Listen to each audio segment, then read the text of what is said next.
All right, it's Friday, August 13th, 2021. Roland Martin is off today. I am your guest host, Amisha Ramsey, and here's what's coming up on Roland Martin Unfiltered. In breaking news today, the FDA authorized an additional COVID-19 vaccine dose to certain people with compromised immune systems. We'll share those details and update you on other coronavirus news.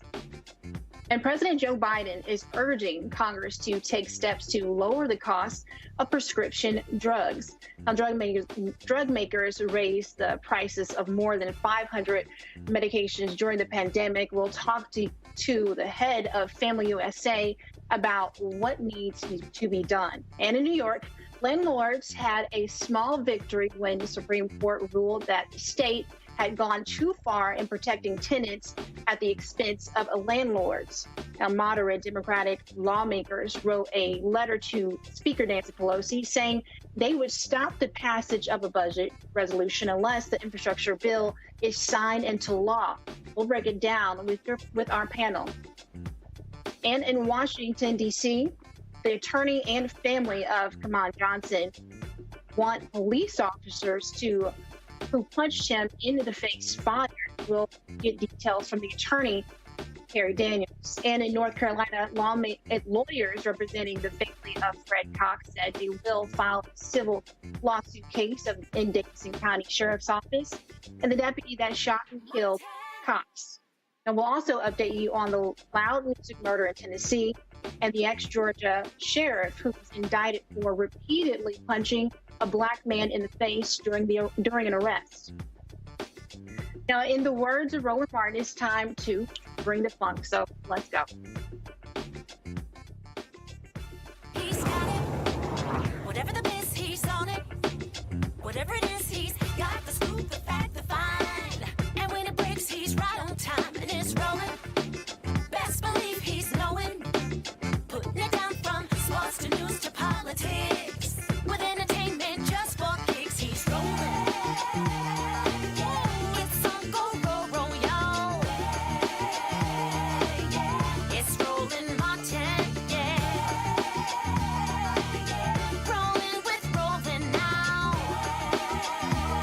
He's funk, he's fresh, he's real, the best, you know he's Roland Martin now.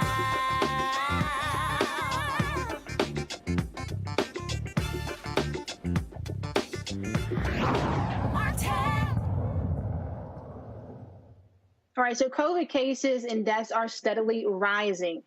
Take a look at this graphic. It shows a spike in cases that began around the middle of July. Now, here are some of the numbers. Now, today, there are 382 reported coronavirus cases and more than 600,000 deaths here in the U.S. Now, these charts are astronomical. Now, just 2 days ago, there were 800,000 plus reported COVID cases and over 600,000 deaths. Now, that's 312,399 increase in reported cases and another 1,647 deaths since Wednesday. Now, those COVID numbers, again, they are rising. I will take a look at this. Just over half the U.S. population is vaccinated, while 60% have received at least one dose. Now, this is stats here, or stats in Chicago. So 28 people have died from COVID-19 in Chicago's Black neighborhood since July 26, according to the data from the Cook County Medical Examiner's Office and the Chicago Department of Health. Now, Chicago Crusaders, an analyst of Chicago's 57 zip codes, shows the number of new COVID-19 cases in the city remains low compared to the counties in Illinois. Now, however, a total 2,042 people from Black neighborhoods have died from the disease. Now, news over in Georgia. 4 small Georgia public schools districts have temporarily shut down in person. Now, the instruction with days of starting school because of COVID-19. Now, Macon, Talbot, Taliaferro, and Gascook County schools officials say they will return to virtual learning as the surge in COVID-19 cases continue among students and staff. That makes it unsafe to continue. Now, 5th graders at the suburban Atlanta Elementary School were sent home earlier this week to resume virtual learning due to high numbers of positive COVID-19 cases. Now, joining me now is infectious disease specialist, Dr. Alexa M. Gaffney. Alexa, how are you doing today? I'm doing great. Thank you so much for asking. Thank you. So, Dr. Gaffney, before we come to you, I also wanted to play a soundbite. We got you on camera just a little bit earlier, but let's play a soundbite and listen to what a man posted on TikTok. He was venting his frustrations with increased COVID cases of the unvaccinated. Take a listen. Hey, folks, how you doing? I just got a quick question about this whole COVID, not getting vaccinated and running to the fucking hospital once you get the virus fucking deal, because this shit is out of fucking control, all right? And I'm gonna give you a quick story on why I think it's out of fucking control. Last week, I had to bring my wife into the hospital. She has stage 4 breast cancer. She was dealing with some symptoms, and I had to bring her in to get some fluid drained. She was having some pain, blah, blah, blah. She was in there for 2 days. On the 3rd day, she honestly should have stayed one more day, maybe 2 more days, okay? But on the 3rd day, instead of draining her fluid and what they wanted to do, they told us that she had to be discharged because they had no room left in the hospital because of COVID. Here's my question. Why 99% of everybody that's in the hospital with COVID right now is unvaccinated, okay? If you really fucking believe that COVID's not real, and you really believe that it's not a big deal, and you really believe that you don't need to get the vaccine, that is your fucking right, okay? I'm not gonna argue with you about that. What I am gonna argue about is you running to the fucking hospital once you get the virus. If you don't trust the medical field to prevent you from getting it, why do you trust them to cure you from it? Why do you run to the fucking hospital? If you really believe that COVID's not a big deal and it's not this, that, the other, and you don't get the vaccine because stick to your fucking guns and keep your motherfucking ass at home. Stop running to the hospital, putting everybody else at fucking risk, and in turn, the collateral damages. People like my wife who actually need medical fucking help for a chronic fucking disease get kicked out of the hospital because your dumb ass is too stupid to go get a fucking vaccine shot. Keep your ass at home. If you really believe COVID's not a big deal, prove it. Stick to your fucking guns, keep your ass at home, and fucking deal with it. Well, there we go. He says, stay at home if you are sick. People are flooding the hospital. He had a sick wife, and because of those folks who are unvaccinated, they are flooding the hospital. Let's bring Dr. Daphne. Again, thank you so much for being with us. First off, I want to get your reaction. A lot of people may be feeling the same way. We know the uptick in cases is promoting more mask mandates as we continue to move forward. Now, the mask mandates here are many states. No cities are moving forward towards requiring vaccination confirmation. So, Dr. Daphne, if you wouldn't mind just kind of giving it, what is it like being number one on the front lines and the reaction that a lot of people are seeing with the mask mandates? They want to wear them or they don't want to wear them. Yeah. So I live and work in Long Island, a suburb outside of New York City, and I responded to the initial surge of the COVID-19 outbreak last spring. And I did both hospital rounds as well as outpatient care for COVID-19 patients. And as the pandemic has evolved and we've gotten smarter with technology, I can now make a diagnosis right here in my office with rapid testing, as opposed to having to say, based on this combination of symptoms, I suspect you have COVID-19, and then trying to make a decision about, does this person need to go to the hospital immediately? Should we watch and wait because of the bed crisis we had back then? Fortunately, I live and work in a state that is highly vaccinated, and so we are seeing a significant difference in terms of the number of cases and hospitalizations. We're seeing from COVID-19 versus a state like Florida or Louisiana or Arkansas or places in Texas where their hospitals are at 75, 85, 90% capacity, and where their ICUs are again being maxed out, like in Tennessee, because there's a significant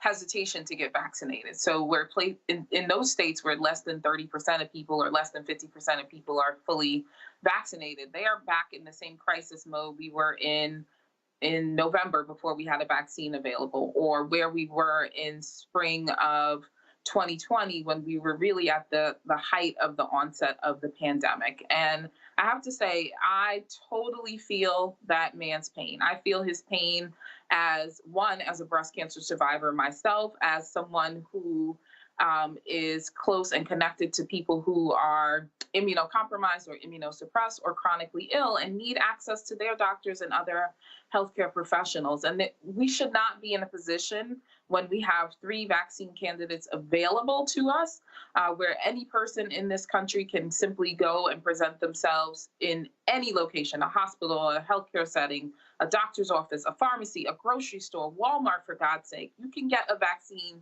anywhere. There is no need for this, and I understand his frustration, and I totally understand why he cursed and dropped F-bomb after F-bomb, because there is no eloquent way to put it. What we are dealing with is ridiculous. And even as a healthcare professional, someone who has given their life and given their all to taking care of other people and ensuring the health and well-being of people, I'm quite frustrated.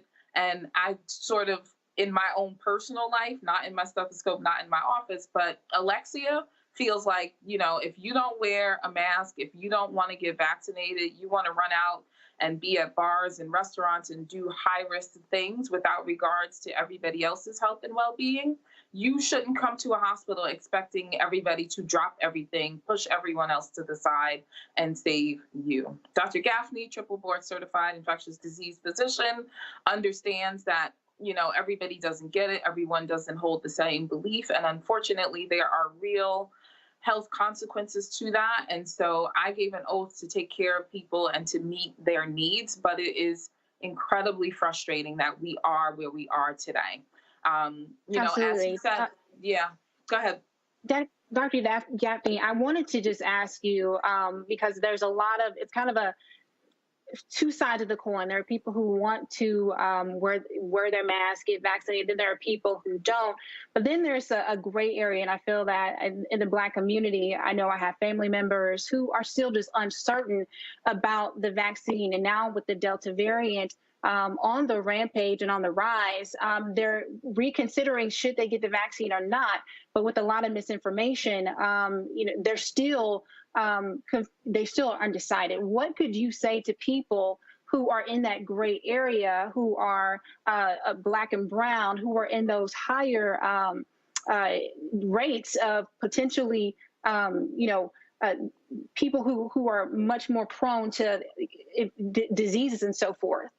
Yeah, and that's exactly it, right? We are a much more prone community. The Black and brown community has been disproportionately impacted by this pandemic, and we will continue to be disproportionately impacted by this pandemic. I wholeheartedly understand. I get it as a Black woman, as a person in a Black woman's body who has had to engage with the healthcare system. I understand the history. I'm well aware of it. I understand the fear and the concerns that we as a people have, and those concerns are historic but legitimate. But the reality is that we are in a situation where the things that occurred during the Tuskegee experiment, or what happened to Henrietta Lacks, and all of the other common references that we use to refuse or dispute getting a vaccination, those things would not happen today.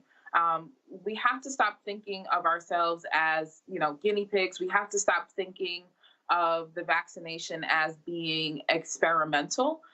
The people who were experimented on, they volunteered, right? And there were tens of thousands of people who volunteered for the greater good of society to be able to benefit from their personal sacrifice, from all of this research, all of these healthcare dollars, all of these federal dollars that were spent worldwide to ensure that we had a vaccine that was safe and effective to help prevent the spread and prevent people from being hospitalized and dying from this virus. So the vaccine has been well tested and well studied, and we're continuing to look at what are complications of the vaccines that might not have been predicted or might not have been picked up on during the original clinical trials.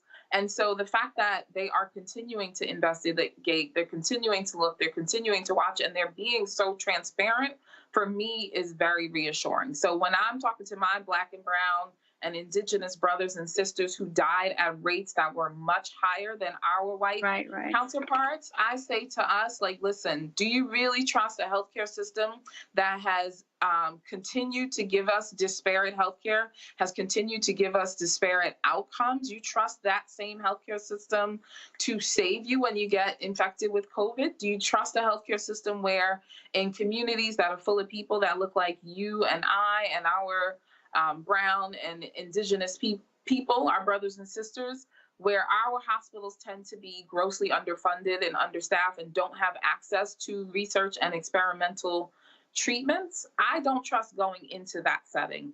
I feel more comfortable and more confident in the fact that I'm fully vaccinated, and that if I choose to, I'm also a candidate to get a booster dose of this vaccine rather than take my chances with COVID-19. What will that virus do to me, and what will happen to me in a Black woman's body inside of a hospital in this country? I feel much more comfortable getting a vaccine than I do getting COVID-19. And I think, because we've been more disproportionately impacted by the COVID-19 pandemic, and because we will be more disproportionately impacted by this whole anti-vax vaccine hesitancy movement, we really have to sit down and consider what's at stake. And as you said, we are a population in general that has far more stressors, far more comorbid conditions, is more likely to have the things that put us at high risk to be hospitalized and to die from COVID-19. So if I'm already at increased risk for the worst case scenario of this virus, I'm not going to put myself in a position where I'm then hospitalized and I'm having to fight for my life, having to advocate, having to beg and plead to get the same treatment as my white counterparts. I'm going to do everything that I can to prevent this infection. And for me, that's vaccination. For me, that's wearing my mask. I never took my mask off, even when the mandates went away for vaccinated people. And I continue to avoid crowds. I don't eat inside of restaurants. I really try to do everything as safely as I can to just mitigate the risk of getting this infection. Right, Dr. Gaffney, that sounds like you are doing all of the proper precautions and taking the proper precautions. Hopefully people out there, they heard that and they're able to take that information to their family members and to translate that over and hopefully get them pushed. But I want to open up the conversation to our panelists, let them to weigh in on this, on what's happening with COVID-19, the rising numbers. I know they have family members and people, but first off, let me go ahead and introduce you all. We have Michael Otev. He's the host of African History Network show. We also have Brittany Lewis, political analyst, and we have Kelly Bethea. She's a JD and communication strategist. Thank you all for joining us here today on the Roland Martin Unfiltered Daily Digital Show.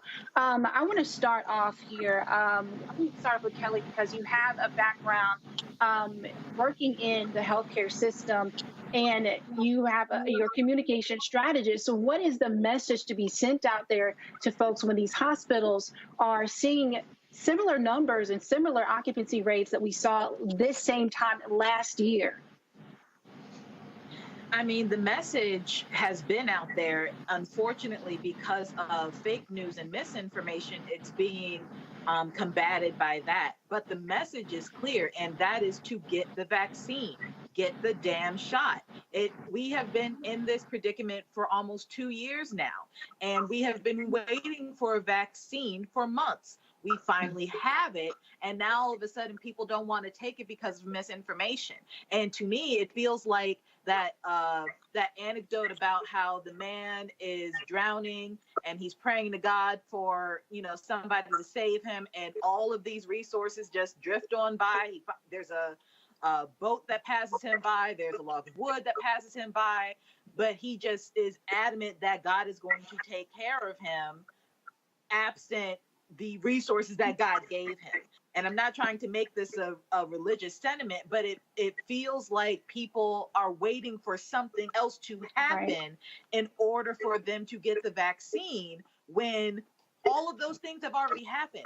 We have been approaching you with resources on how to get vaccinated. We have been approaching you with ways to get to a vaccination site safely. We have been coming to you with methods, just in case you can't get the vaccine, what to do in the event that you can't, such as masking up, social distancing, all of these things.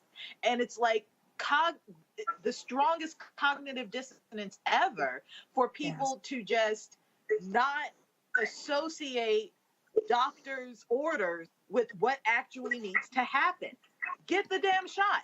That is the message. That's the message. I want to also open it up to Michael Hoftep. If you wouldn't mind, just ask Dr. Gaffney a question that is related to this topic here with the COVID-19 and the Delta variant and what we're seeing. Who was that question for? Oh, okay. All right. Dr. Alexa Gaffney, thanks for coming on today. Question for you. Can you talk about how the mRNA technology is not new, the technology that the Moderna vaccine is based upon, and the other vaccine? Can you talk about how that's not new technology? One of the apprehensions that people have is they say that the vaccine was rushed. Now, I think Trump naming it warp speed, the whole project warp speed, I don't think that helped anything. But, can you talk about that? And also with the Delta variant, why is the transmissibility so much more higher than with the coronavirus strains we were dealing with in 2020? Sure. So as far as the production of these vaccines, remember, COVID-19 is SARS-2 coronavirus, and there was SARS-1 that happened well over a decade ago. And SARS-1 was not as transmissible, but much more deadly than COVID-19 even. And so they have been working on vaccines back then. So that didn't become a pandemic, but that epidemic sort of petered out over time. And so that was kind of shelved technology that they pulled back out because they recognized that, listen, we have these mRNA vaccines, or we have this mRNA technology that we can utilize, and all we have to do is get the genetic code for the COVID-19 virus, the SARS-CoV-2, and apply that genetic code to this mRNA-based technology that we've had in the works for decades, and we can utilize that to make vaccines that would be effective to fighting the virus that causes COVID-19, SARS coronavirus 2 or SARS-CoV-2. So this is not new technology. This is technology that has been in place and has been used for other modalities as well, like cancer treatments and therapeutics. So we are just using old technology, or we basically have just taught an old dog new tricks in terms of application of this type of research and this type of vaccine technology to a new virus and a new infection. And the beautiful thing about mRNA vaccines is that you can produce them very quickly. Unlike a flu vaccine, where you're essentially growing a viral culture, that can take months, almost a year to produce a vaccine. So because the technology allows for quicker production of the vaccine, we're better positioned to potentially end this COVID-19 pandemic because we don't run into issues with, the time we need to produce these vaccines. So it's old technology that has been manipulated for a new current situation. So it's not like COVID came on the scene in China in October of 2019 and now all of a sudden the work started. That was work, technology, research that was already being done. And the only reason we were able to bring the vaccine forth is because the rate at which people were getting infected, right? When you had millions of people per day getting infected, you can reach your endpoint of your clinical trial very quickly. It's not like if somebody was trying to make a new measles vaccine, let's say, since measles is always part of the vaccine conversation, right? We see measles cases so infrequently, it would take you years to figure out if your new measles vaccine was effective because you don't really see cases that often. So you don't reach a clinical endpoint as quickly as you do when literally millions of people around the world are being diagnosed with the infection you're trying to prevent with your vaccine. So a lot of healthcare dollars, a lot of federal dollars, a lot of dollars worldwide were thrown at this research, which funding is often an issue.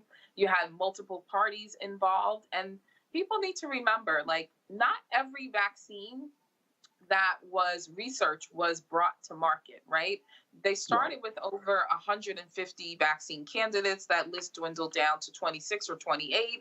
Then we had like a top 7 contenders. And here in the United States, we have 3 of those 7 available to us. There are other vaccine candidates that are available in other parts of the world that the CDC and the FDA said, you know what, that's not for us. We're going to stick with these 3, and we'll continue to see how it goes. And to me, that's very promising and very reassuring. So I want people to remember that not every vaccine candidate that was researched came to human clinical trials. Some of them were weeded out before then, and not every vaccine was determined to be safe and effective for use. So the 3 that we're using are what was determined to be most suitable for use in American people. And, you know, this is based on old as well as new vaccine research data. Right. All right. Thank you. Thank you. Yeah. All right, Dr. Gaffney, I want to bring in Brittany Lee Lewis, our political analyst, to weigh in and ask you a question as well. Brittany. Sure.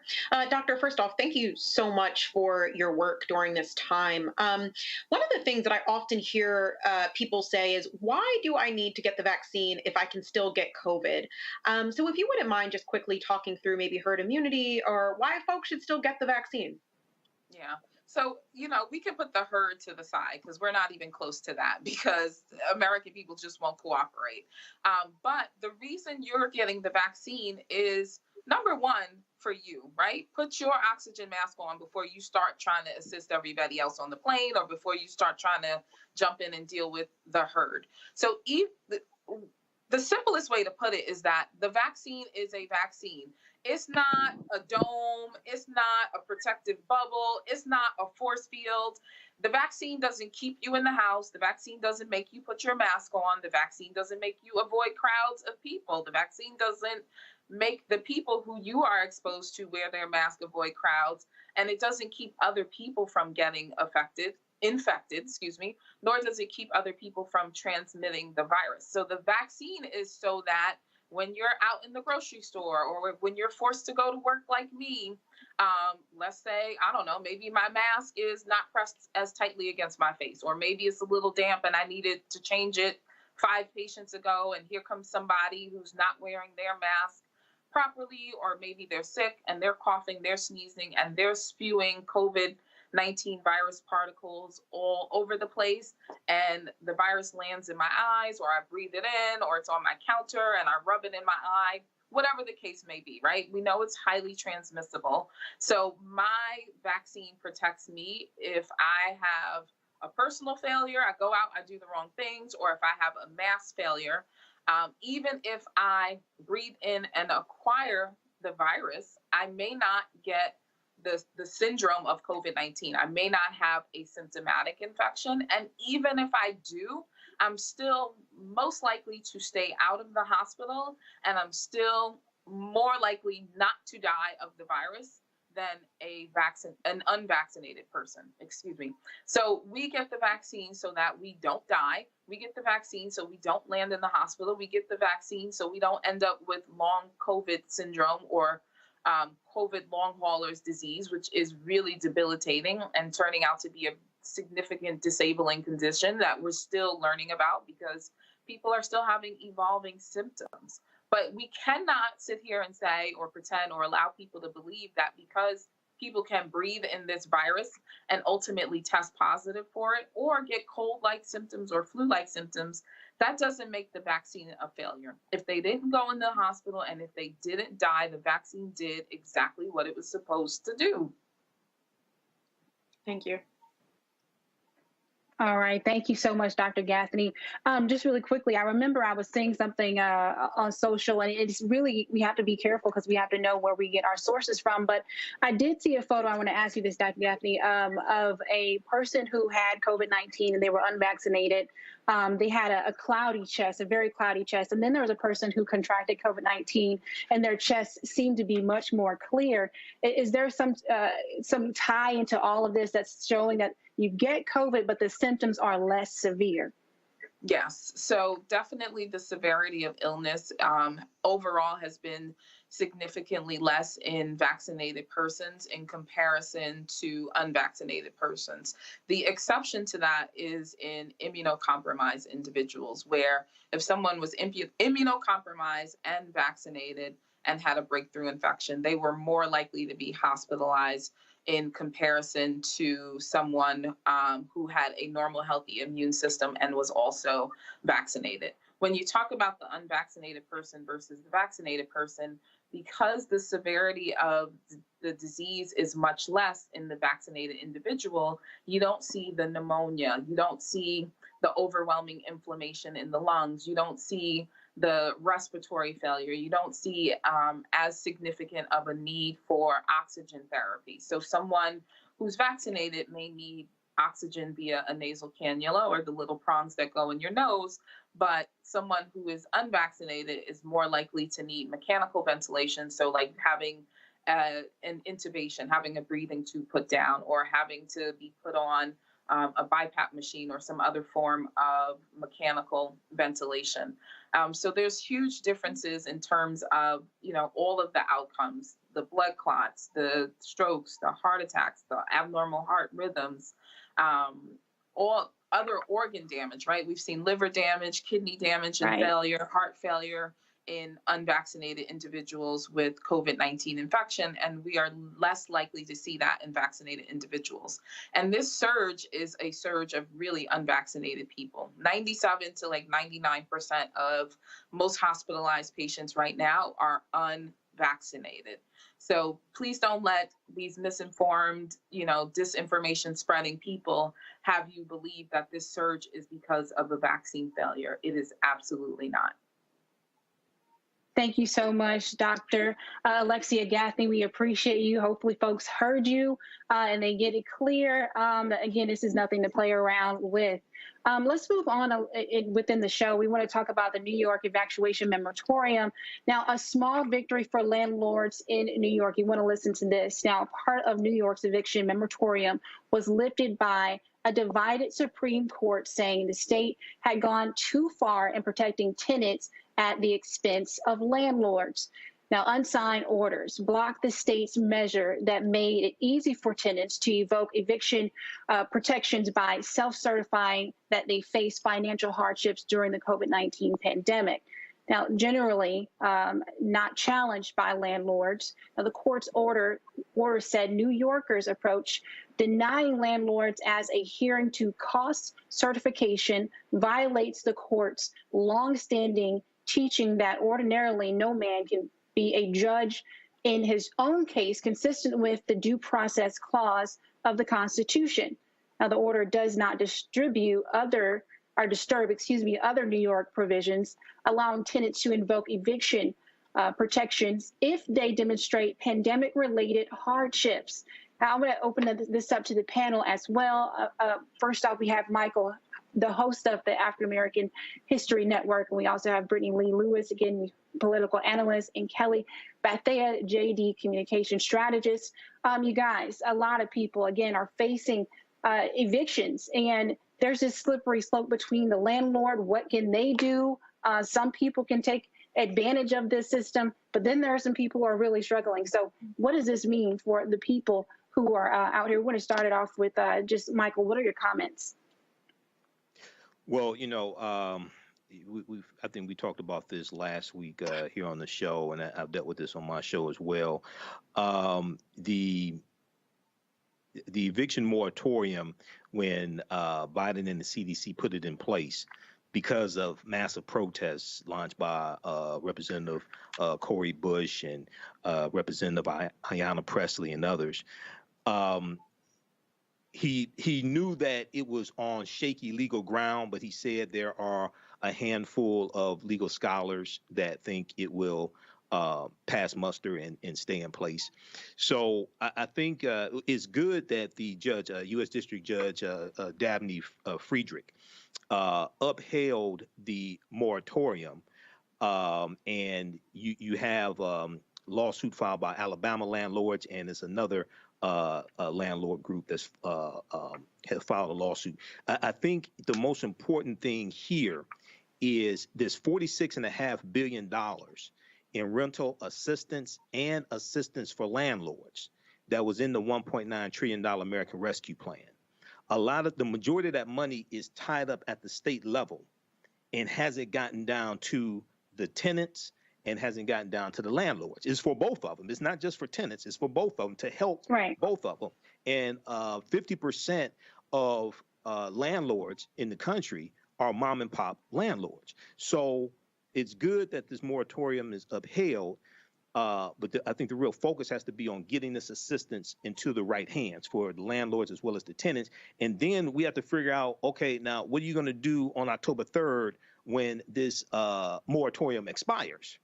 Because we're dealing with a huge avalanche of evictions that are coming at the same time when the price of rental property is steadily increasing and the price of new homes is steadily increasing as well. How do we vet between who is for serious and who isn't? Michael, you mentioned that a lot of landlords are mom and pop, people who have investment properties, people who rely on this money in order to pay their bills. Then you have individuals who say, they might be taking advantage and saying, I'm not going to pay these individuals because I know that this moratorium is in place. Well, distinguishing between the two, I think you have to look at each person's case who's applying. But one of the barriers that we're seeing is also ties into the infrastructure bill that was passed the Senate. You have a lot of people who don't have high-speed internet access. You have people who, because to apply for the assistance, you have to apply online. Well, many people, their only access to a computer is their cell phone. They don't have high-speed internet. Okay, so that's a barrier to applying. So I think with the assistance, there are ways to verify. There's documentation people have to present and things like this. The ways to verify. Okay, is this person legitimate? Are they not? Yes, you always have people who scam, but I think you have about as of August 2nd. 3.5 million people in the U.S. said they face eviction in the next 2 months. Okay, so this is serious because this is at a time when the Delta variant is surging. And the other thing is, if you know anything about viruses, you know viruses surge in the fall and the winter. When it gets colder and people retreat indoors, that's when viruses really surge. So if it's out of control, if it's not out of control, but it's near out of control in hospitals like in Mississippi, hospitals in Florida, things like this are starting to be overwhelmed. So it's going to be even worse in the fall and the winter. So I think we really have to focus in on getting this assistance, walking people through the process. And, this is a big mess. This is a big mess. But this is one of the reasons why you need government as well. Now, the last thing, what's interesting is states that talk about small government, like Texas and Florida, they want government help. Hundreds of ventilators were sent to Florida. Governor Abbott in Texas is asking for nurses to come in because there's a shortage of nurses in Texas, but you didn't want to have mass mandates to slow this thing down. So some of the very Republicans who want small government want government to stay out of the issue. Now they want government help. Wow. I want to segue also to talk about, we know that, again, we talked about the rising cost of how people are living in those moratoriums, but we want to also talk about prescription drugs and their rise. So just get this, since the pandemic, pharmaceutical companies have taken a financial blow with nationwide shutdowns. Now, this is where doctors are not prescribing medications as much. Now, the offset that is in the decline is the revenue. Drug companies raise the prices on more than 500 drugs. Now, President Joe Biden wants to ensure increasing drug costs do not force people to make the difficult decision between medication and other needs. And we want to play a soundbite from President Joe Biden talking about that. For years, the price of many prescription drugs has dramatically outpaced inflation. These prices have put the squeeze on too many families and stripped them of their dignity. They've been forced, we forced people into terrible choices between maintaining their health, paying the rent or the mortgage, putting food on the table. I mean, literally. And that's the case for a lot of working families and seniors, even if you can get the care you need. But today, working families and too many seniors are struggling to make it work. Today, 1 in 4 Americans who take prescription drugs struggle to afford them. Nearly 30% have skipped doses, cut pills in half, or because they can't afford the cost. We have to change this, and we can. My administration has already taken significant steps to lower the cost of prescription drugs. Last month, I signed an executive order that has the effect of improving competition in the economy, which will result in lower prescription drug costs. Now, folks, here's a look at Biden's plan. It will allow Medicare to negotiate drug prices.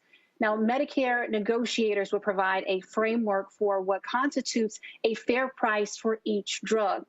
It will make other needed reforms to lower prices. Now, it's possible drug companies that raise their prices faster than inflation may have to pay a penalty.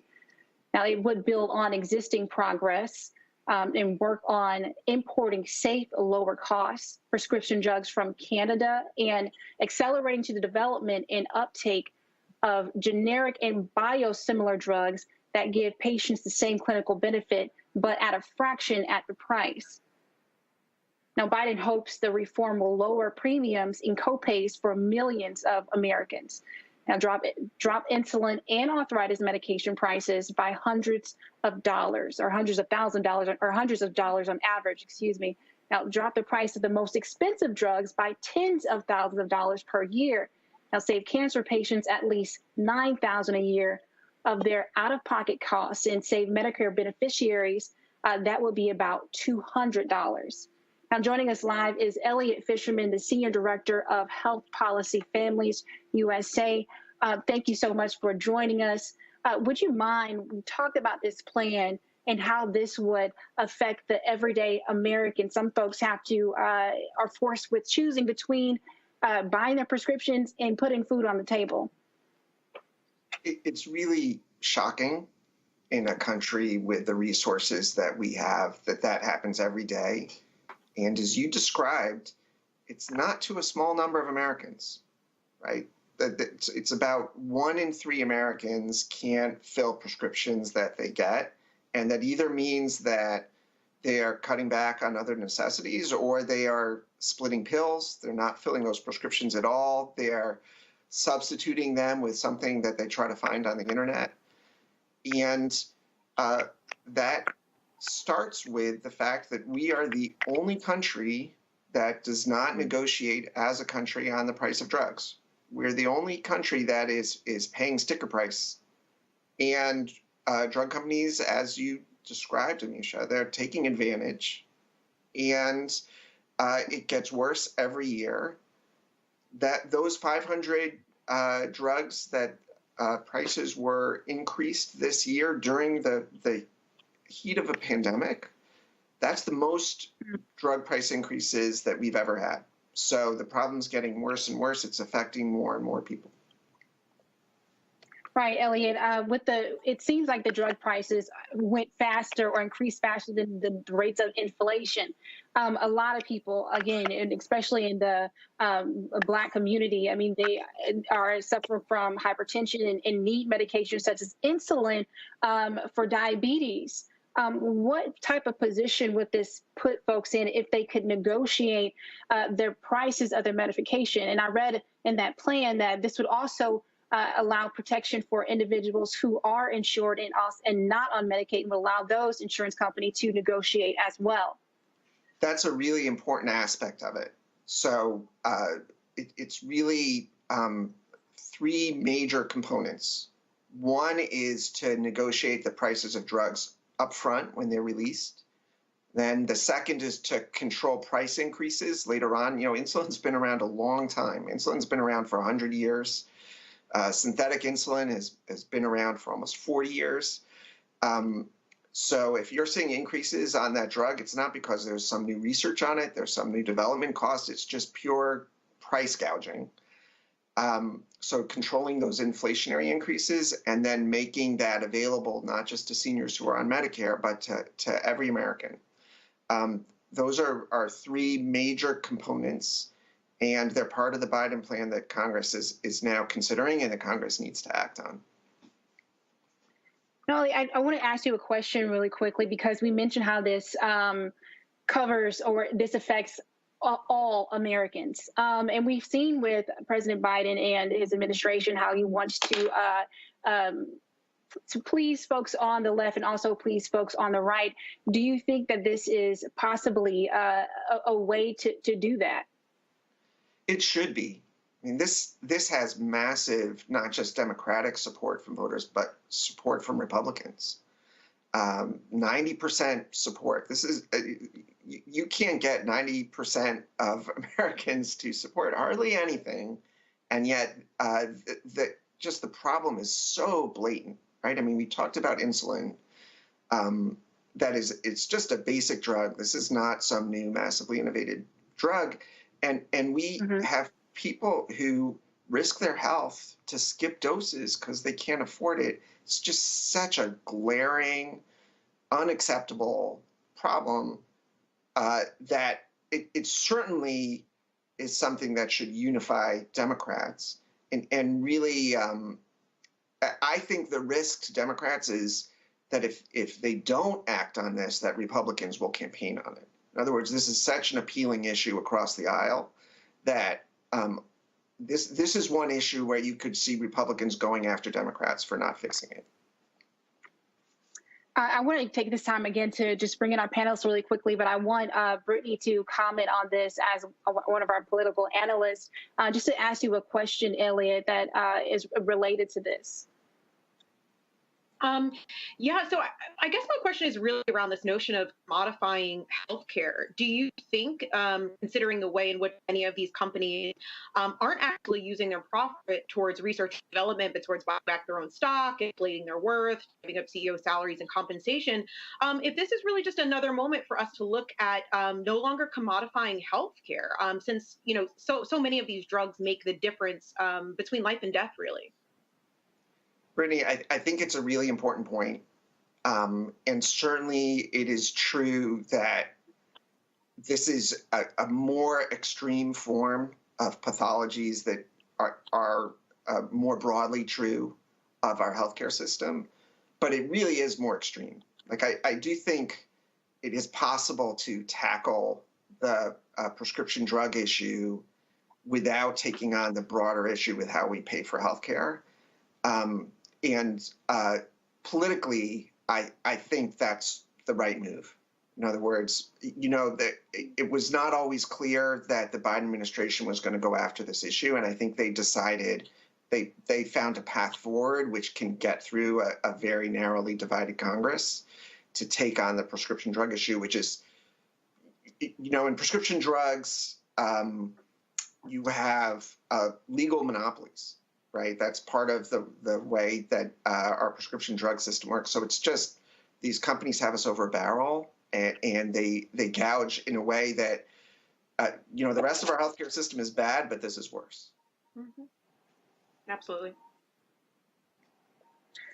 All right, Elliot, just again, one of my last questions I want to just ask you before we move on to the next, and it just popped up in my head, is what can people do in the meantime as they're waiting for this to move forward? Well, certainly people can find out if their provider has anything available for people who can't afford prescription drugs. Some hospitals or health systems may have programs available to help people afford those costs. Certainly, people should ask if there are generics or biosimilars available, and those may be less expensive. But really, the most important thing that I would ask for people to do is this is up to Congress now, and we have a window to act on this that we haven't had in a long time and may not have for a long time. Like, this is the time. So people need to get active politically. Absolutely, folks. You heard it from Elliot. Thank you so much for just joining us here, Elliot. We want to move forward with another story that we have about the infrastructure bill. And as this is moving, just give me 1 second, folks. All right, so what we have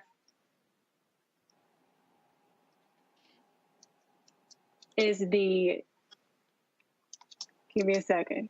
Bear with me, folks. Just give me a second. So again, this is a House letter that Nancy Pelosi put together, the House Speaker Nancy Pelosi put together, okay?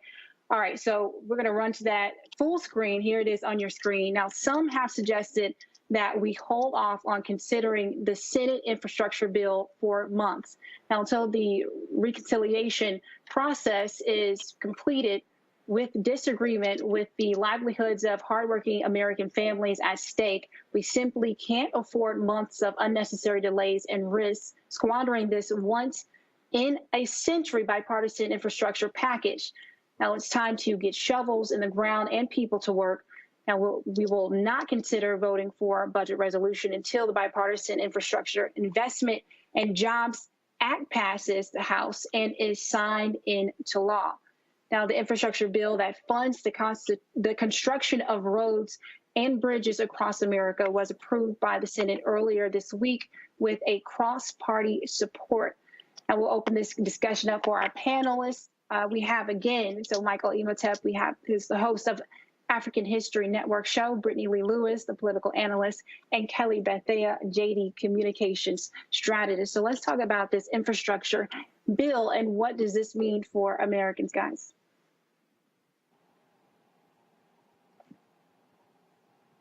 And Brittany, we can open it up for you first.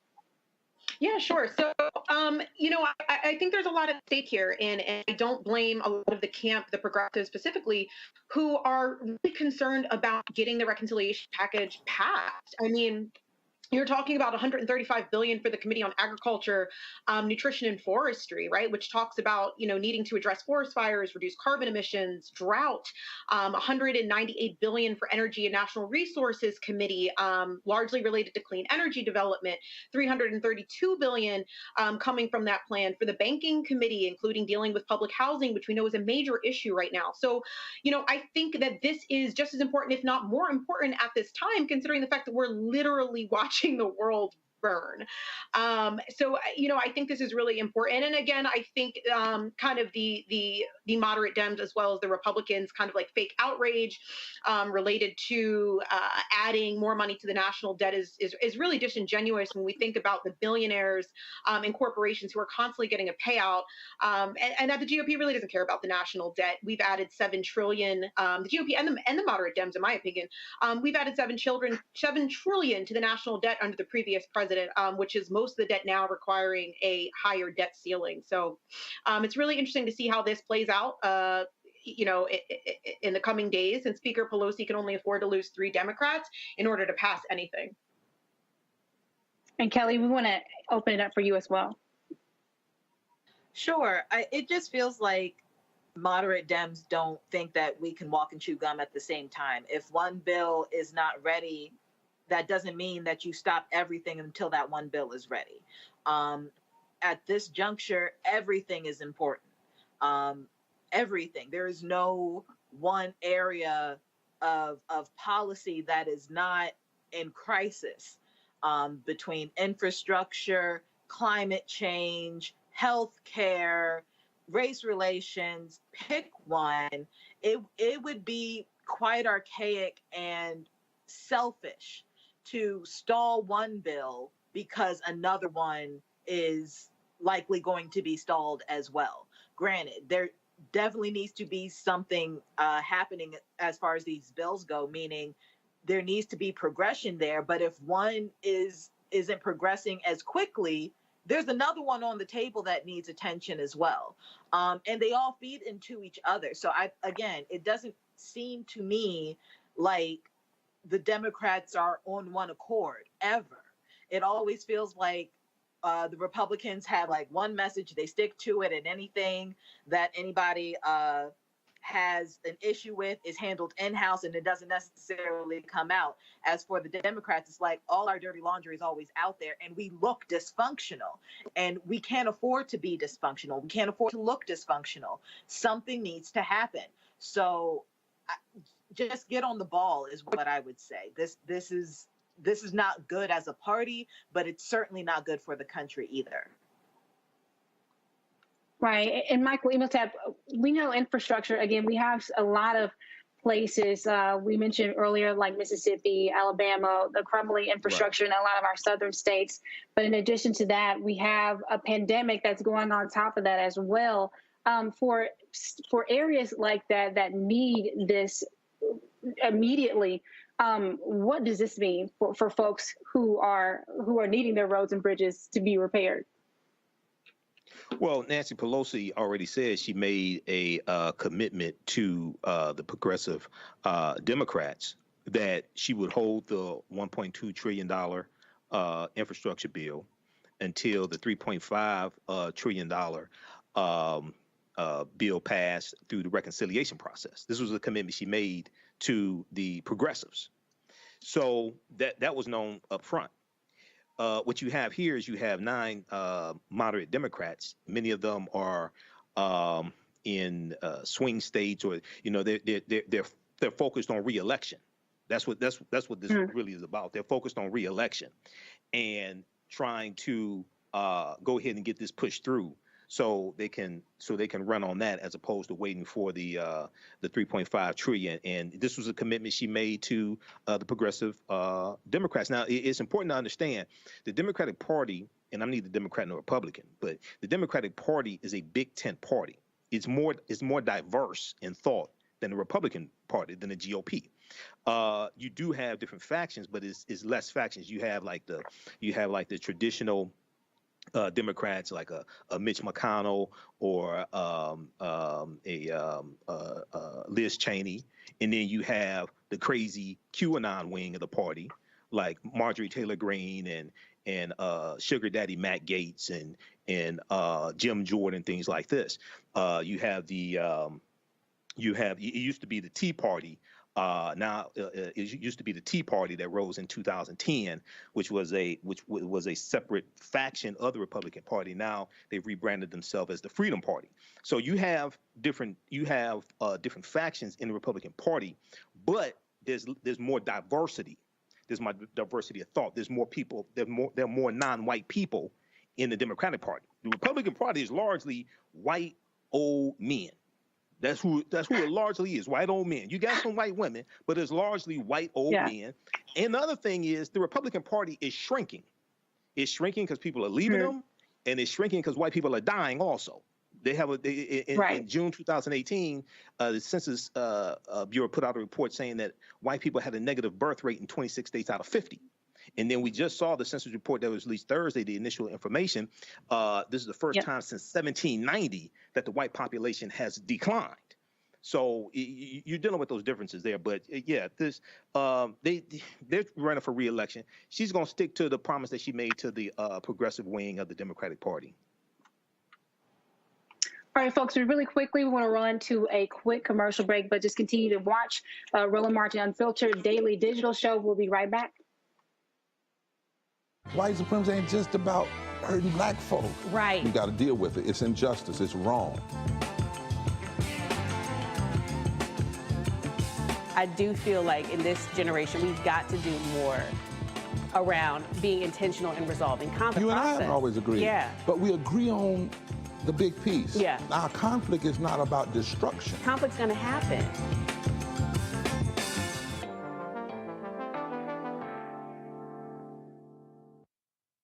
Ceek.com, we're partnering with them, of course. We appreciate their support right here on Roland Martin Unfiltered.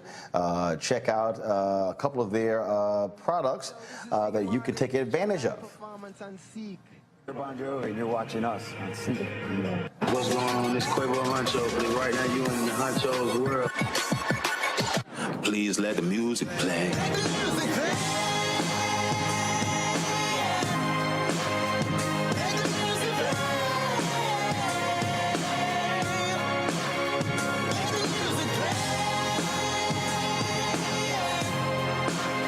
Enjoy the Ceek.com video by using one of their virtual reality headsets. All you do is just pop your phone right here into the VR headset and enjoy the content.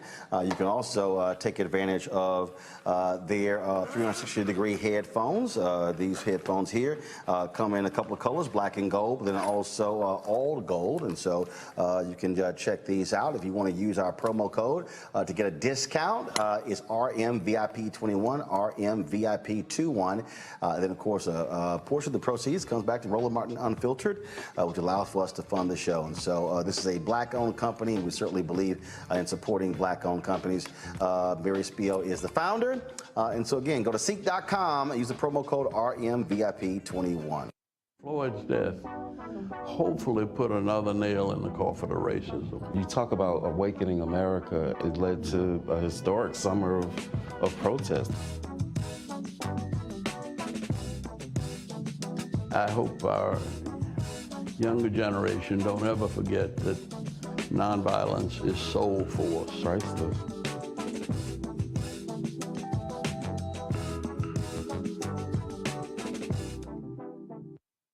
Hi, I'm Teresa Griffin. Hi, my name is LaToya Luckett, and you're watching Roland Martin Unfiltered.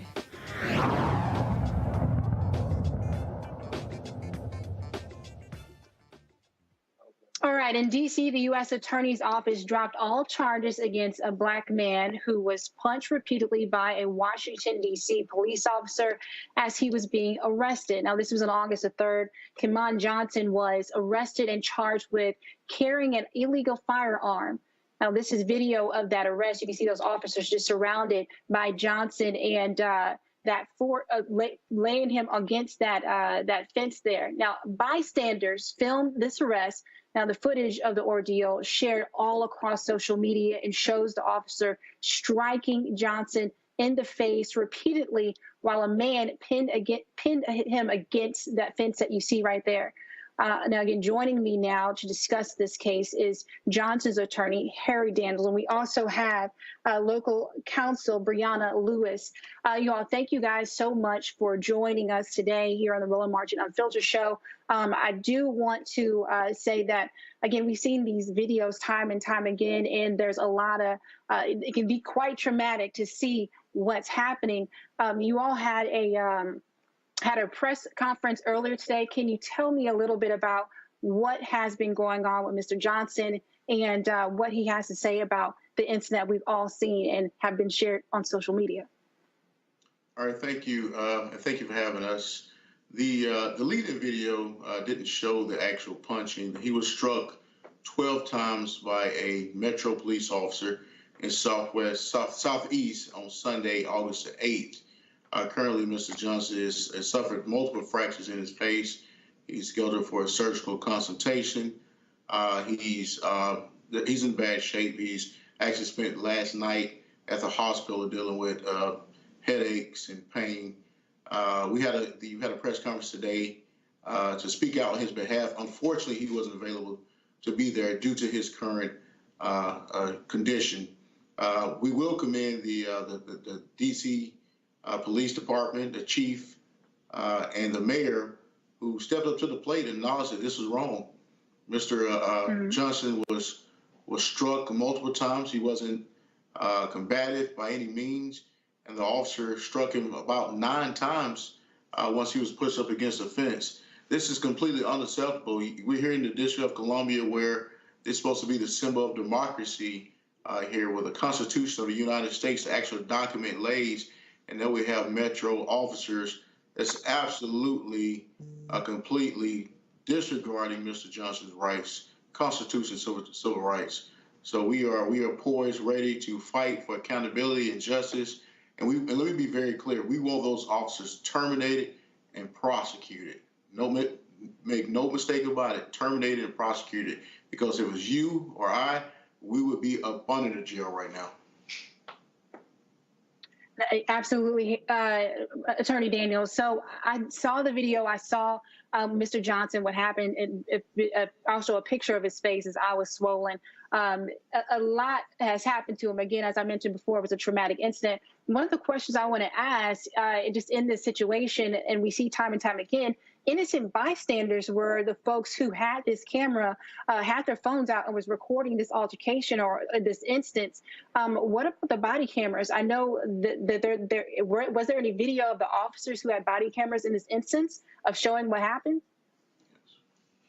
Yes, there is body cam video. In fact, Metropolitan Police Department officers are required to wear body cams. That was some legislation that was implemented just several years ago, just based on the tide of the country and making sure that officers are being accountable and that civilians do have access to that information if it's necessary in such circumstances like this one.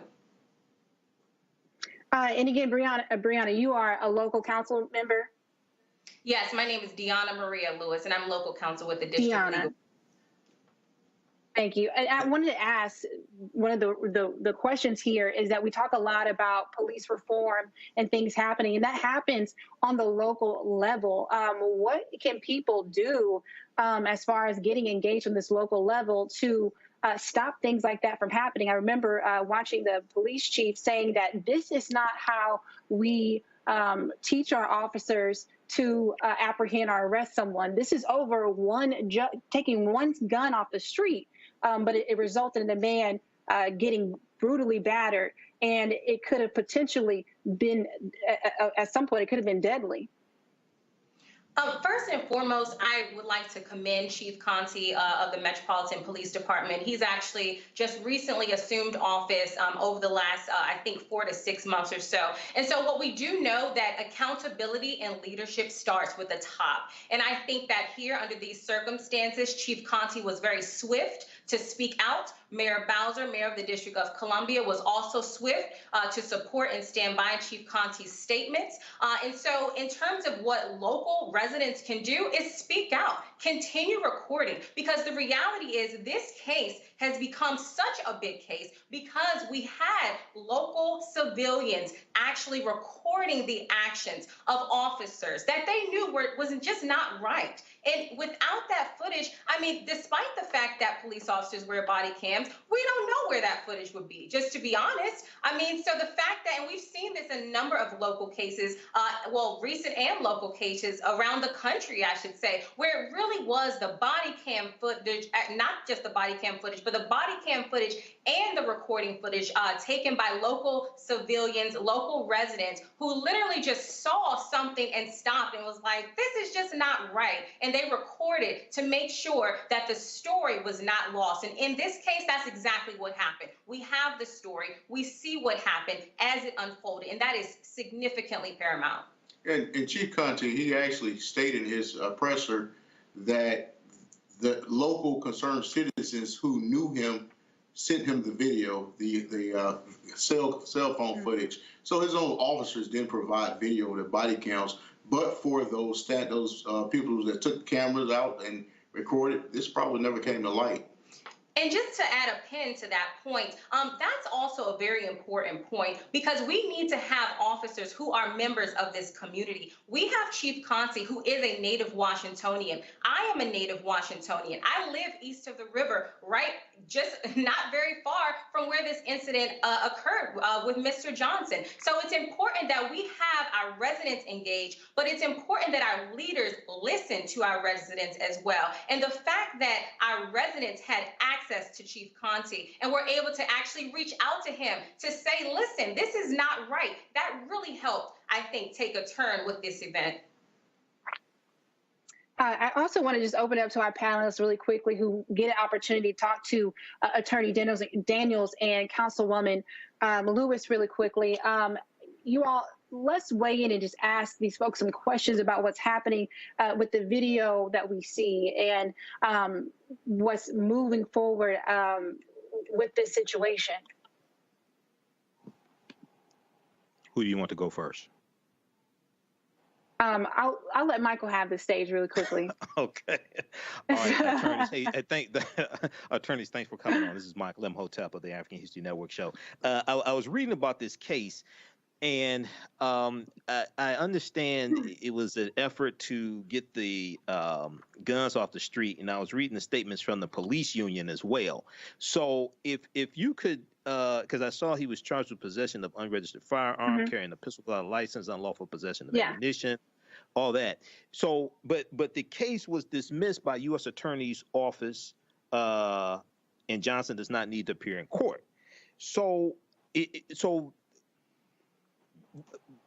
you explain why the case was dismissed? What happened there? It seems like something just wrong all over the place with this. Okay, so can you explain once again why was the case dismissed? It could have been a plethora of reasons why the case was dismissed, and I don't want to speculate, but in order to have a good case, you first need reasonable suspicion. Anything that's not done under constitutional correct and reasonable suspicion wasn't there, then it's fruit of the poisonous tree here. Now, the position on a illegal gun, well, here the reason of the officer's first encounter was that they believed that Mr. Johnson was doing a drugs transaction. First off, there's no charges of any drugs whatsoever. And if he was doing a drug transaction, where's the drugs that you confiscated from him? Of the person who he was selling drugs to, that person should have been charged as well. In fact, in this case, make no mistake about it, the United States Attorney's Office dismissed all charges. It's a reason why a DA or prosecutorial entity dismissed charges. One, because there's no case here. And as we stand today, Mr. Johnson is innocent. He has no charges. So irregardless of what the police union says, I expect the police union to be the police union and say what they say. They said they supported Walter Scott shooting down in South Carolina. Michael Brown, George Floyd. They're going to say they're going to protect the police. But we're here, Ms. Lewis and I, is protect the citizens in this nation and make sure when their rights are violated, we are in the gaps to ensure that their rights are not violated, and one that their justice and accountability comes. Okay, thank you. Because that's what I was trying to figure out. I was like, okay, so what was the probable cause that it was a suspected drug transaction? And then I'm looking at the charges. There's nothing in here in the charges about possession of drugs or anything like that. That's what I was trying to figure out. Okay, thank you for that. It don't take a rocket science to you spot on. There's nothing there. Yeah. Okay. Thank you. All right, Brittany, do you have a question for Attorney Daniels and Councilwoman Lewis? Yeah, sure. She's a local attorney for Mr. Lewis. She's not a councilwoman. She's a local attorney for Mr. Lewis. I'm sorry. Excuse me. Local. Okay. Thank you. Thank you for that. Yeah, I guess my first question would be, what do you think is going to be the officer's main defense here? Because clearly we have video footage showing kind of the violent way in which they were restraining him. Are they going to go with the union statement here that the officers used a minimal amount of force to subdue a violent suspect? What are you anticipating? Well, here's the deal. The video speaks for itself. When you have a video, and thank God we have the video, that is the most objective evidence, like most favorable depicted by the video. Here, there is no question that Mr. Johnson's rights was violated. So the officers actually have been suspended, and they have been recommended for prosecution by the United States Attorney's Office, and that's by their own chief of police. So the chief, when he looked at this video, he was disgusted, ashamed, and embarrassed. That's his words, not ours. And it was completely inconsistent with any training. I used to be law enforcement myself. Nowhere in our academy of training that we were taught to arrest a suspect by beating him. So I don't believe it's defensible whatsoever. I'd be shocked if, I'm sure they'll come up with something, as a civil rights lawyer, but the video speaks for itself. And I'm going to let Ms. Lewis add on to it. And also, I just want to clarify a point. there are no criminal charges here. So there's not really a defense to be had. I mean, if we're talking about a defense that, you know, perhaps the police officer wants to raise, if there's some sort of trial board here and here as a personnel matter, I mean, I think that might be a little different. So to speculate, sometimes I think we hear officers say that, you know, there was provocation, right? That the defendant or the suspect, because he wasn't actually defended under these circumstances, but the suspect or the individual that was being encountered at the time, because I don't even know if there was really sufficient standing at this point in time to even cause him to be a suspect at this point, right? So perhaps the encounter, he was resisting arrest. I think we hear resisting arrest a lot. I think we hear assault on a police officer a lot, right? But the reality is someone being difficult to be arrested does not necessarily rise to the level of APO, assault on a police officer. It also doesn't necessarily rise to the level of needing to use physical violence to de-escalate and apprehend, even if it is a suspect, right? I think that we've seen numerous times, there's so many videos floating around social media. As a DC resident, I vividly recall the January 6th attack on our Capitol, my home, where there were literally suspects who were able to just seamlessly be walked out of the Capitol building premises after there was an attack on my home Capitol. So I don't really know, quite frankly, what defense they will come up with, but I think, as Attorney Daniel said, the evidence, the video speaks for itself. I don't think that there's anything here that rises to the level of provocation. I think at the press conference earlier today, there were some individuals asking about, well, wasn't there a ghost gun found? What we're talking about here today is Mr. Johnson's humanity, right? And the reality is, even if there was a gun found, even if he was in the act of committing a crime, it's about police training and de-escalation tactics as they are needed. And we have seen that depending on your color around this country, some people get the benefit of the doubt and others do not. Absolutely. Kelly, would you mind asking Attorney Daniels and also counsel, what are their thoughts on this excessive force that we see clearly in this video with their client? You're asking me to ask them your question? Just your question. I'm just asking. You can ask them a question. So I'm saying this is excessive force. Give them a. If you wouldn't mind asking a question. Well, I do have my own question, and it's. That's fine. I answer both questions. Speaks to the large. I'm sorry. We can answer both of them. He said he'll answer both questions. Sure. I want to speak to the larger issue here that was just brought up regarding race relations. I am a DC native as well. I grew up in Northeast. I grew up in Brookland. I actually live like less than a mile away from my home, my childhood home. And something that I moved back. So something that I've noticed upon moving back, I've been back home about, 4 or 5 years now. And it's not hard to see, but the gentrification of this city, there's something to be said about the police relations amongst DC and Washingtonians now than before. It's almost like we're at the same time, in that you don't see this kind of behavior amongst police officers in Upper Northwest. You don't see it in Georgetown. You don't even see it in Brookland. You see it in Anacostia, though.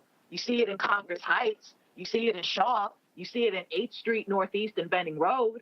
But it's where the Black people are being pushed out of the city that the imposition of police officers reside the most. So if you could comment on that, and the fact that, frankly, in this situation specifically, no matter what this man was doing, arrest him like he's white, if that's your standard. If that's something that you can understand, arrest him like he's white. So just hopefully you understand what I'm saying. But if you could comment on those things, in addition to the excessive force point that the host just made.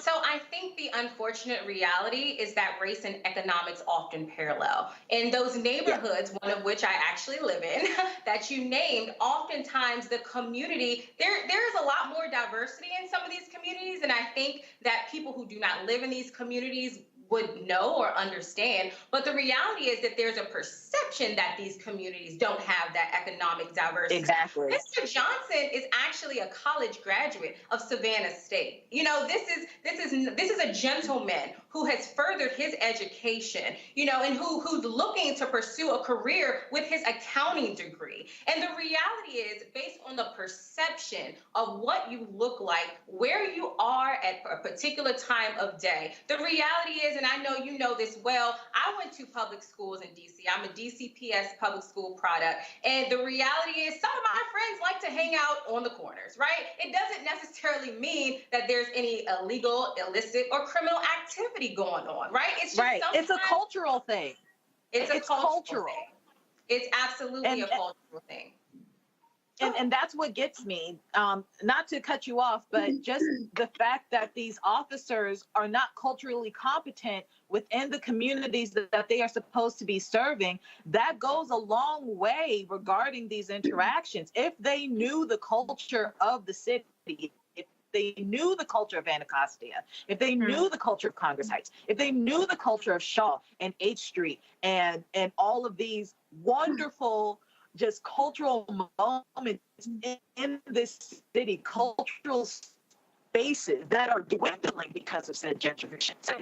And he wouldn't have to prove his humanity just by way of him being a college grad. He would just be a human being who's a Washingtonian hanging out with his friends on the corner.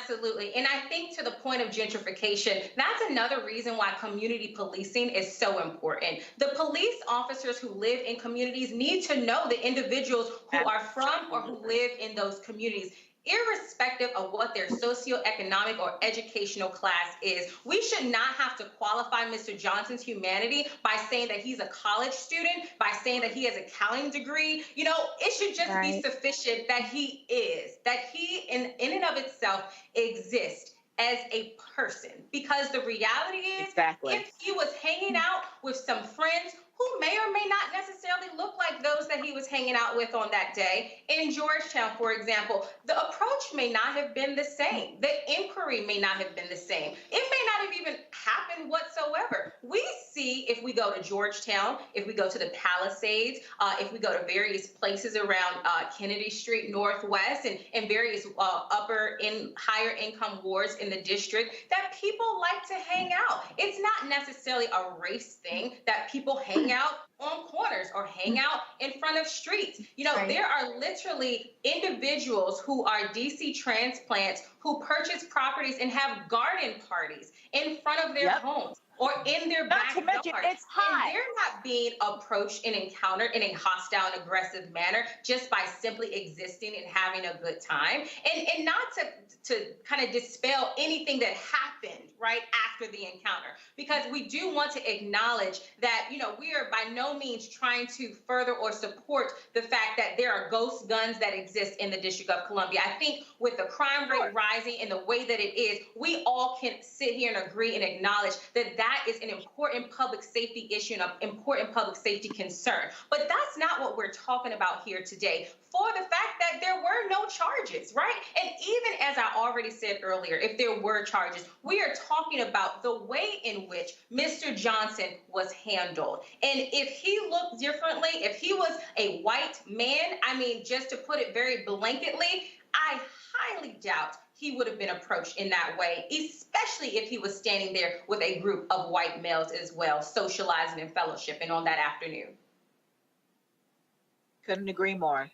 I want to ask you guys a question really quickly, because we mentioned how the bystanders, we have the video, and I automatically kind of trigger back to George Floyd, how individuals were on the sidelines. Now, there were individuals who were watching Mr. Johnson, and they were saying, why are you hitting him in the face like that? And we could see trash cans and trash kind of pushed over. And then there's one officer who was in front of that situation, pushing the people off. Now, can there possibly be some type of police reform or legislation or anything that can allow the people to get involved? As we saw in this situation, people recognize that something was clearly wrong in what was happening there. Well, actually, the law in the district is that if you are being assaulted, even by law enforcement, you can use the amount of force equal to the assault here. Obviously, Mr. Johnson was being assaulted. He actually was punched twice, actually 3 times before he even tried to retaliate. Then subsequently subdued and punched multiple times in the face by one particular officer. As a black man, when I watch that video, I'm disgusted. I want to help Mr. Johnson, best being there, because he is getting pummeled by these officers. And he could have been easily killed, struck in the face multiple times. And I'm not condoning any violence by any means, but I can understand how those citizens, the people who were there, got very emotional and upset. Right. When you go back to George Floyd, I wish I was there to do something. Do something. We saw what happened when you don't do anything. By any means, I'm not advocating any violence or anything, but a lot of people are tired. They're ready to, do something different. I'm not condoning anything whatsoever, because we need law and we need order. But at the same time, you cannot really get really upset at those individuals who was frustrated. They are frustrated people coming to their neighborhood, officers and police coming to their neighborhood and harassing them. And when they see somebody in the neighborhood who look like them and somebody they know that's getting assaulted over and over again, their emotions was high. So let me also add this. One thing about policing in the District of Columbia and those individuals who are perhaps over-policed in the District of Columbia, they recognize police officers, right? I mentioned community policing, but the same is true that when you have police officers who do overly police in certain jurisdictions and certain neighborhoods, they become familiar with one another, not to be confused with friendly with one another. They become familiar. And so by virtue of them being able to recognize those officers, they know if they've had, past patterns and practices of harassment. They know if a particular officer has had another encounter that perhaps was not filmed and was not recorded or was not reported to the Office of Police Complaints for their behavior and conduct. Some of this activity that individuals in these various over-policed neighborhoods is commonplace. And I think that is why you see so much rage and anger by the bystanders in those videos, because people are tired. I think people in the District of Columbia are not just tired. I think people around the country are tired. And that is why in the year 2020 and throughout, we saw the defund the police movement all across various cities and states, because people are literally crying out for help. People of all hues,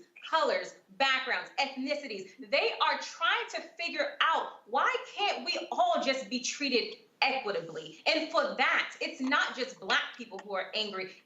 Everyone is getting angry, because we are starting now to see that it's not just Black and brown civilians who can potentially be over-policed in this way and who can potentially be, assaulted in this way. We are now starting to hear more and more stories of diverse individuals who do not identify as in the Black or brown communities as having these egregious and sometimes deadly encounters with police officers.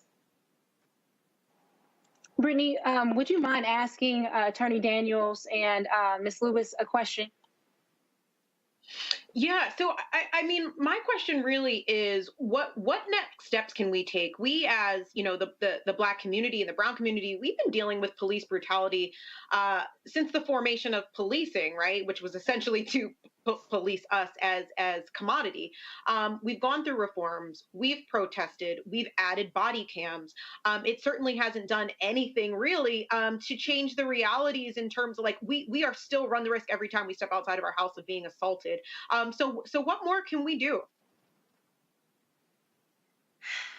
it's frustrating, right? Because as you just identified a full list of things we are currently doing, it's almost like ad nauseum. We're trying to do everything that we can possibly do, and it still seems to not be enough. I think the reality, as I said earlier, is leadership starts with the top. And we have to, and the leaders at the top of these police departments, regardless if you're in DC or Timbuktu, they have to understand and step out and lead and say, this is unacceptable. And they have to offer the appropriate repercussions when these out of characteristic, outside of training, outside of the scope of training, behaviors and conducts occur that these leaders are alerted to. In terms of what civilians can do, I think you have to keep doing what you keep doing, right? I think this is a situation, unfortunately, where you have to document and memorialize. Having recordings is paramount. I know it is tiring. I know you get tired of seeing on the news another Black man being harassed or violated or killed by a police officer, but it is because of these events, ever since Ferguson, I would say, that the tide is starting to slowly change. So keep on keeping on. Absolutely. And she said, do what you have to do, folks. I have my phone, press record. Let that be that documentation that you have. That way, you know, you're able to have an extra set of eyes.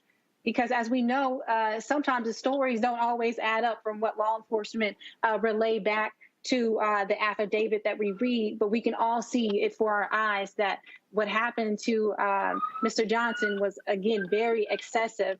And there was no crime there other than having that illegal firearm, but he could have been apprehended a much different way.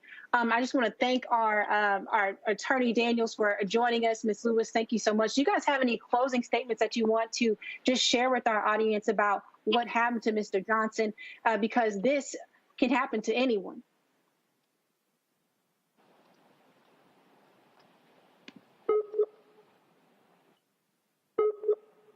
All right, so it looked like that froze for a second, but we're going to keep it moving. We have a story here out of North Carolina. This is Fred Cox. There's a federal suit again. So a North Carolina family files a federal lawsuit against the officer and the Davidson County Sheriff's Office for their 18-year-old son's death. Take a look at this video. Roland spoke to Fred Cox's parents back in April.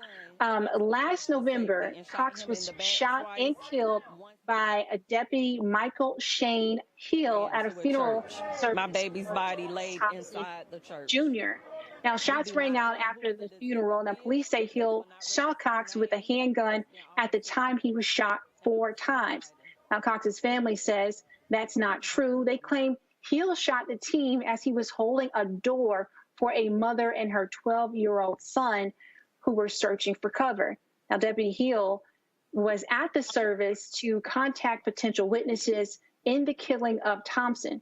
Now, a grand jury decided not to indict Hill. Let's open this up to our panelists. We have Michael Imhotep, again, the host of the African History Network show, Brittany Lee Lewis, political analyst, and Kelly Bethea, JD, communication strategist.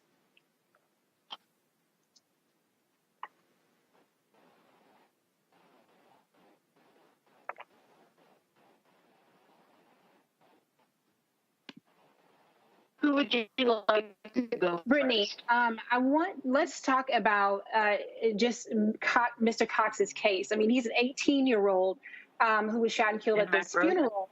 And I know, I remember the attorney for this family is Benjamin Crump. And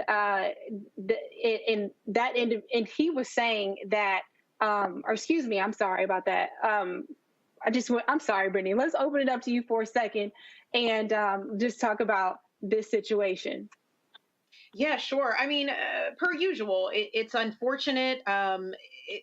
I want to say I'm surprised, but I'm never surprised with these types of cases. Our bodies are seen as threats, and I feel like it is commonplace for officers to shoot first and to ask questions later.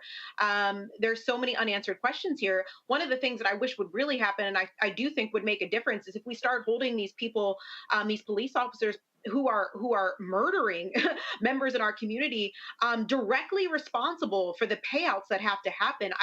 It frustrates me even more beyond losing another Black body to these type of situations. But we as taxpayers should not have to fund their racism, their poor judgment, and their mistakes. And I think if that was the case, we would see a lot less of this. And really quickly, for our panelists, we're going to hold on really quickly. I want to bring Attorney Daniels back and Ms. Lewis to comment on this as well.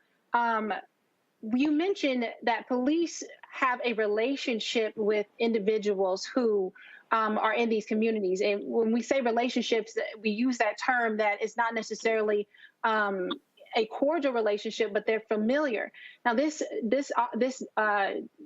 individual, this law enforcement officer, was at the funeral investigating what happened. So there is some type of relationship that they know by the request of the family. He was there. But then when the shots happened, for Mr. Cox to be shot when this happens, I just want to talk about that relationship with law enforcement. So again, I'm sorry, let me just rephrase that question for you for a little bit more clarity. So the officer who was there at the funeral, he was there by request of the family because he's investigating the crime. Right. So when the shots happened, there was allegedly a drive-by shooting in the area.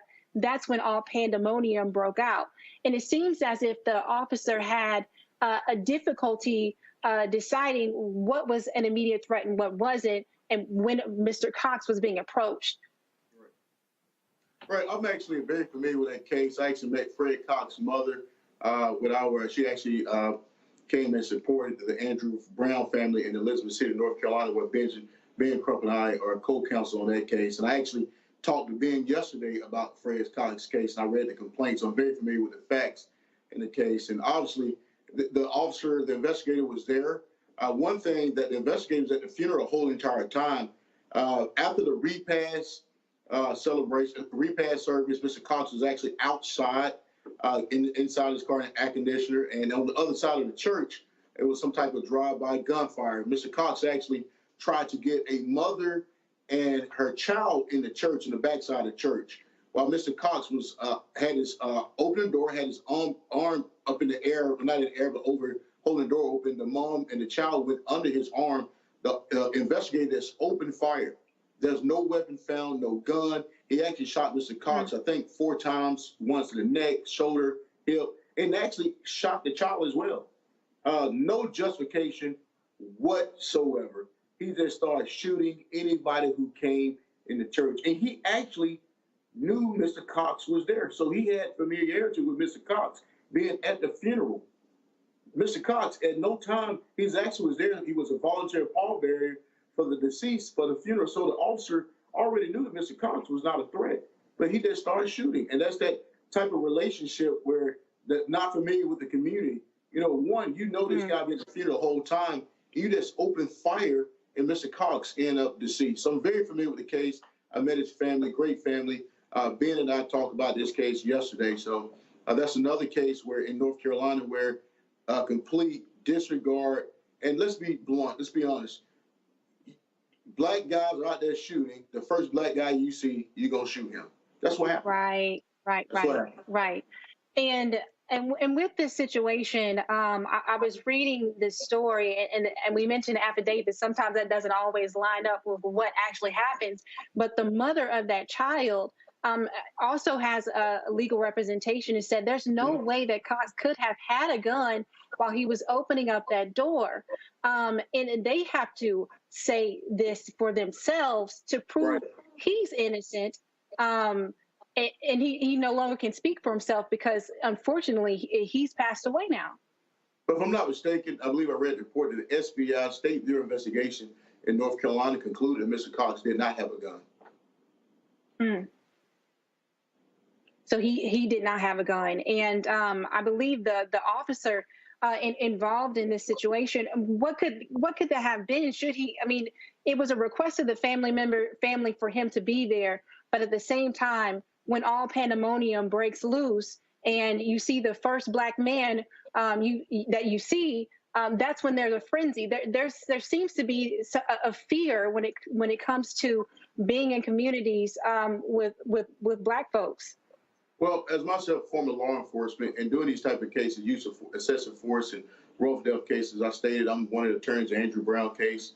We do cases all over. And I actually been on Roland talking about Mr. Brown case. Do cases all over the nations.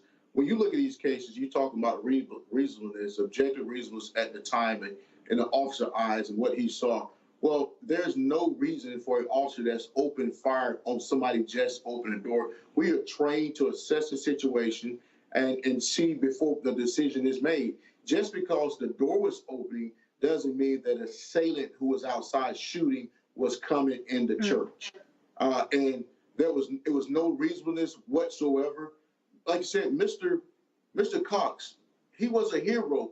He saved a child and the mother from crossfire outside the church. He didn't expect to come in the church, come into the house of the Lord with safety to get killed as he was trying to bring people in the church. And the reasonableness, objective reasonableness, I don't believe this cop have any leg to stand on whatsoever. It was completely unreasonable, substantial, reckless in what he engaged in. He was on duty as an investigator. He was invited there to the funeral to speak to possible witnesses who he was trying to track down, and hopefully they would be at the funeral. And he ended up shooting and killing a complete innocent man. And justice was Fred Cox.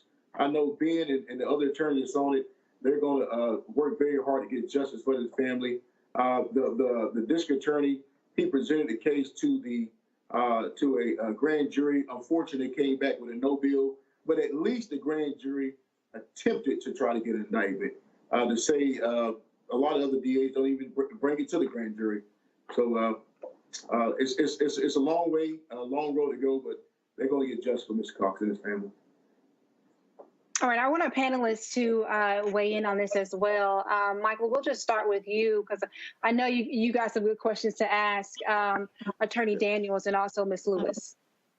Well, in reviewing this case here, I was trying to figure out why did Officer Hill think that Brother Cox had a gun, number one, and then number two, because when you look at this, the attorney for Cox's family said it's impossible for him to have a gun because he was holding the door open with one hand and waving people in the door to the church with the other hand.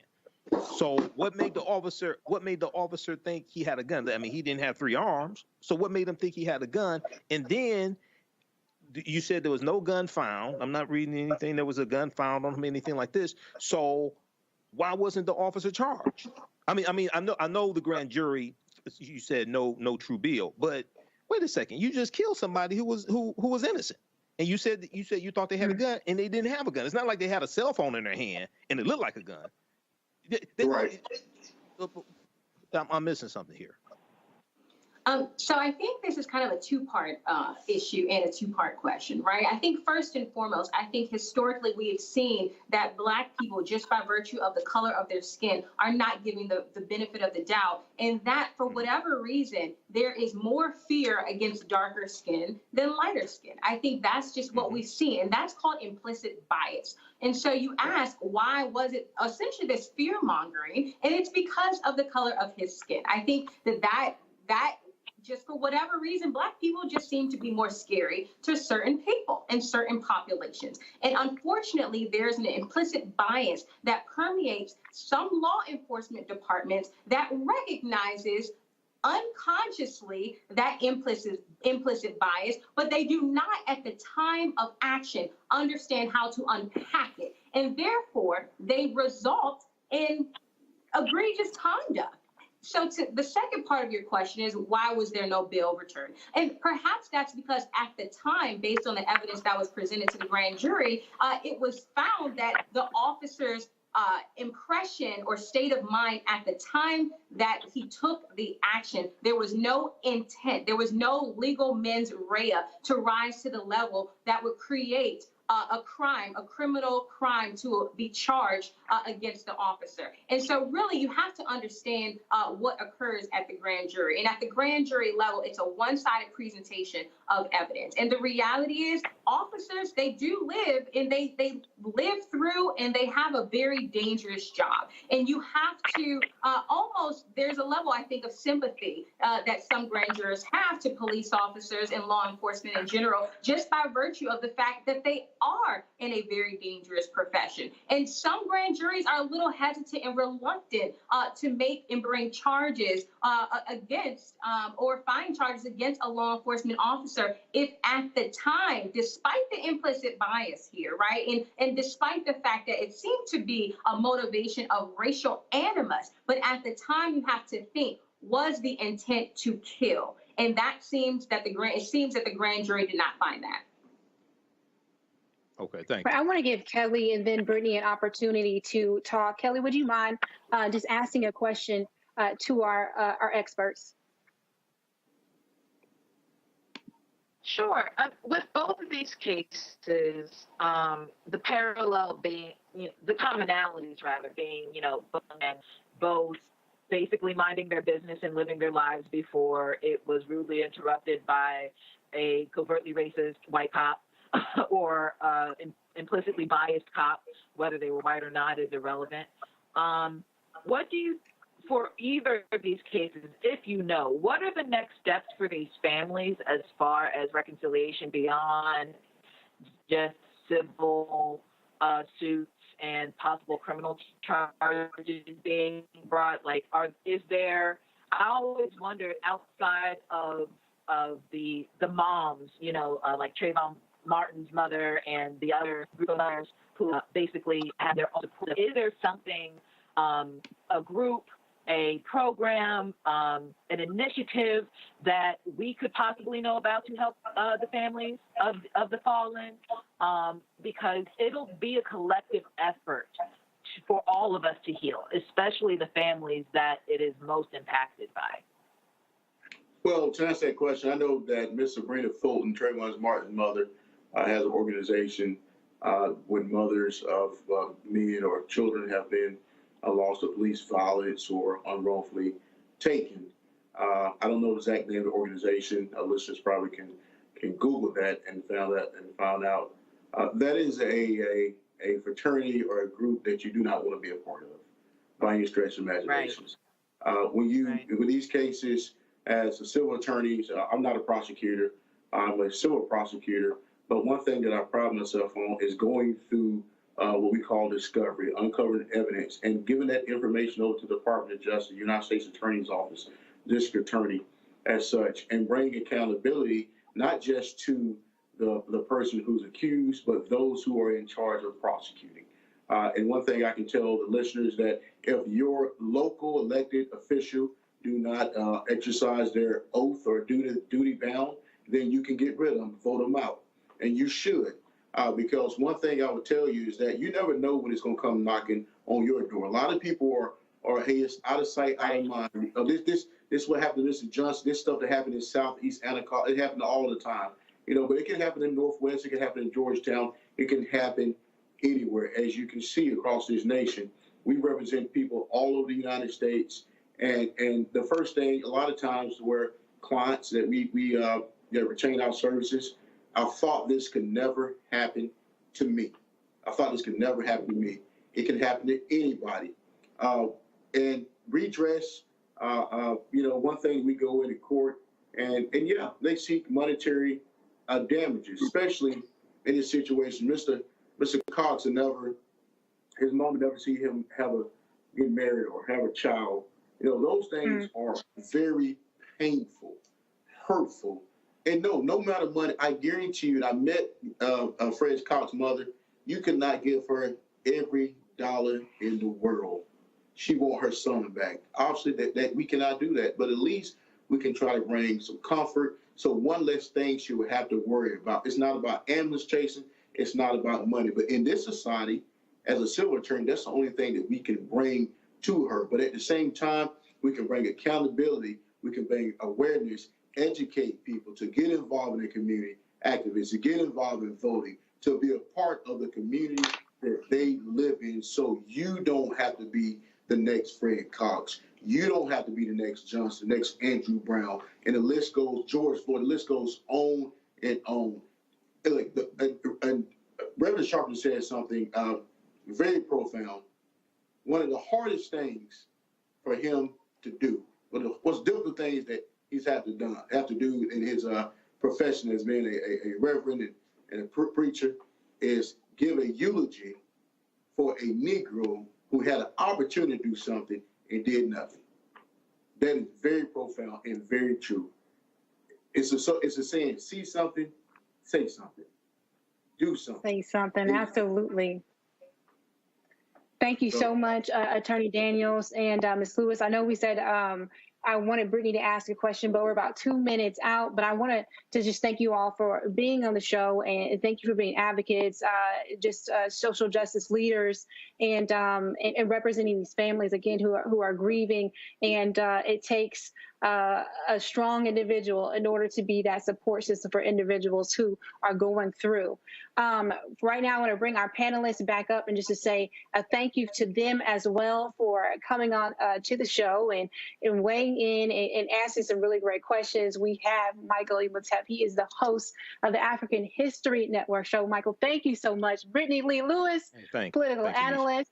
Thank you so much. And we also have Kelly Bethea, JD Communication Strategist. Y'all, I appreciate y'all sticking with your girl, Amisha. It's hard to fill Uncle Roro's shoes, but I'm happy I was able to do it today. I'm just happy that you all were able to just bring the funk and bring the details and the information that people so desperately need. And I'm happy that we have all these lights who are able to shine and inform the folks. So I just want to thank you for that. Again, thank you for joining us here on the Roland Martin Unfiltered show here. If you would like to support us, we'll show you how you can do that. Well, you can continue to bring the stories that matter to you. Here's a graphic that we have to show you how you can donate and contribute to Black media, because Black media matters. Roland will be back to host In the Seat on Monday. I'm Amisha Ramsey, and it has been swell. It's been fun. I'm exhausted. Uncle Roro, we can't wait till you get back. But again, as always, have a good week. And, again, show your support. And again, don't forget to bring the funk. All right. Take care, y'all.